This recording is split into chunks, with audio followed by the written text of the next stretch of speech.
Saya rasa lebih dari sekedar partai politik. Rakyat tidak percaya kepada proses demokrasi yang sekarang terjadi. Itu jauh lebih luas dari sekedar partai politik. Ketika kita bicara demokrasi, minimal ada tiga. Satu, minimal tiga nih. Satu, adalah adanya kebebasan berbicara.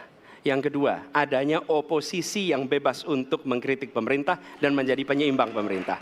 Yang ketiga, adanya proses pemilu, proses pilpres yang netral, yang transparan, jujur, adil. Tiga. Dan kalau kita saksikan akhir-akhir ini, dua ini mengalami problem.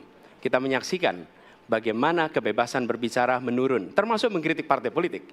Dan angka demokrasi kita menurun, indeks demokrasi kita. Bahkan pasal-pasal yang memberikan kewenangan untuk digunakan secara karet kepada pengkritik, misalnya Undang-Undang ITE atau pasal 14, 15 Undang-Undang Nomor 1 tahun 1946. Itu semua membuat kebebasan berbicara menjadi terganggu. Yang kedua, oposisi. Kita saksikan minim sekali adanya oposisi selama ini. Dan sekarang ujiannya adalah besok. Bisakah pemilu diselenggarakan dengan netralitas, dengan adil, dengan jujur? Ini ujian ketiga.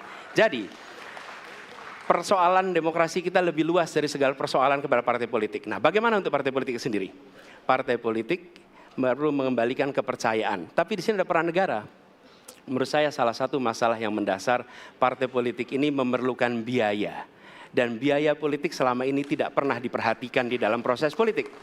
Untuk kampanye, untuk operasional partai, semua ada biayanya. Sudah saatnya pembiayaan politik itu dihitung dengan benar.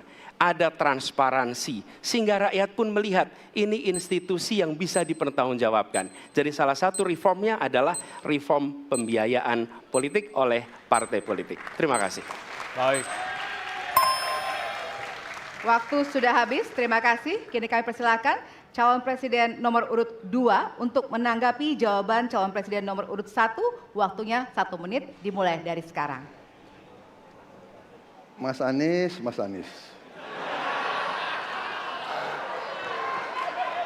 Saya berpendapat Mas Anies ini agak berlebihan.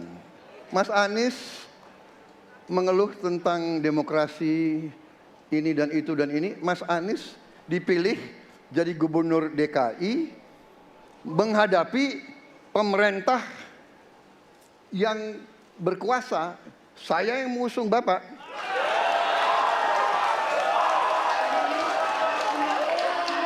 Kalau demokrasi kita tidak berjalan, tidak mungkin Anda jadi gubernur.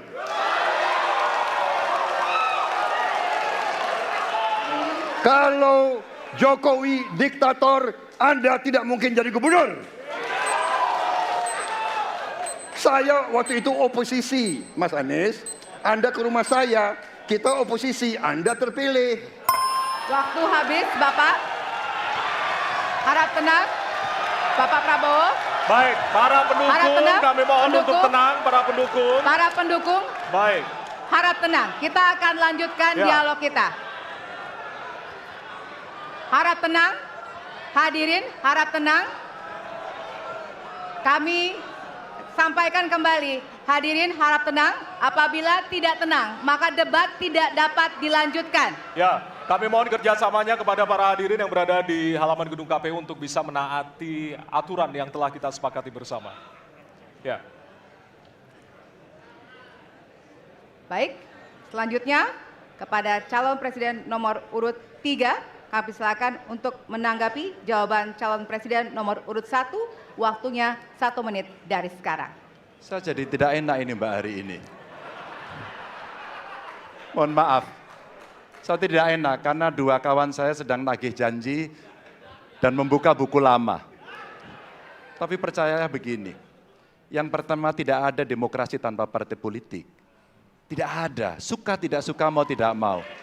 Dan fungsi partai politik itu adalah agregasi, sumber rekrutmen kader, pendidikan politik. Kebetulan saya pernah menjadi ketua pansus undang-undang partai politik.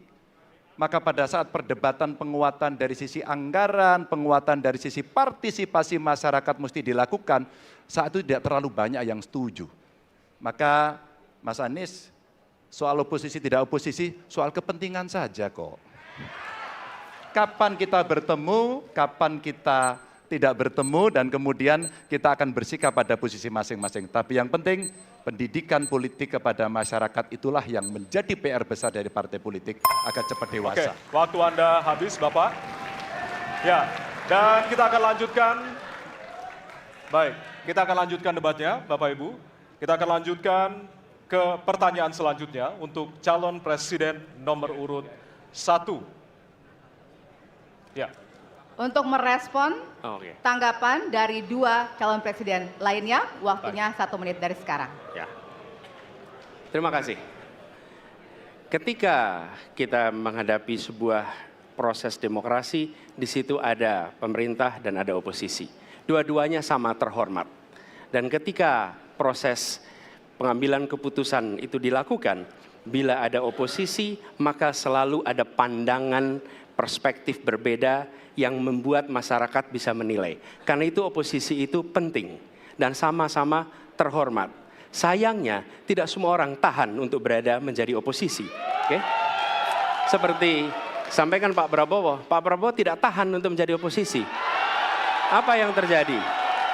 Beliau sendiri menyampaikan bahwa tidak berada dalam kekuasaan membuat tidak bisa berbisnis, tidak bisa berusaha. Karena itu harus berada dalam kekuasaan. Kekuasaan lebih dari soal bisnis, kekuasaan lebih dari soal uang, kekuasaan soal kehormatan untuk menjalankan kedaulatan rakyat. Baik.